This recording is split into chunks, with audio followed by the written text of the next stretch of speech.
මුළු දවසම වැඩත් එක්ක කාර්ය බහුල වෙලා ඉන්න ඔයාට ඔන්න මං අද ගෙනල්ලා තියෙනවා සුපිරිම ට්‍රික් එකක් තමන්ගේ කොමඩ් එක සුවඳ ගගහ තියාගන්න. ඉස්සෙල්ලාම ඔයා ගන්න ඕනේ ඇලුමිනියම් ෆොයිල් කෑල්ලක්. ඊට පස්සේ ඔයා කැමති සුවඳ ගහන සබන්නයක් අරගෙන චූටි චූටි කෑලි වලට කපා ගන්න ඕනේ. ඒ විදිහට කපාගත්තු කෑලි වලට එකතු කරන්න ටිකක් සැර දත් බෙහෙත් එකක්. ඊට පස්සේ එකට එකතු කරන්න මේස හැඳි දෙකක බේකින් සෝඩා.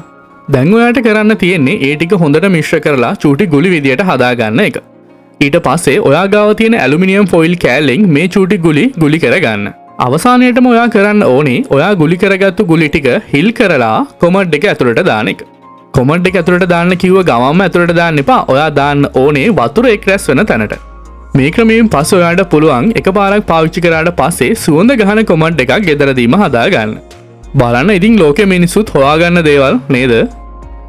ඒ වගේම මේ වීඩියෝ එක ෂෙයා කරන්න අමතක කරන්නත් එපා. අනිවාර්යයෙන්ම මගේ YouTube channel එක පැත්තට ඇවිල්ලා channel එකත් subscribe කරන්න.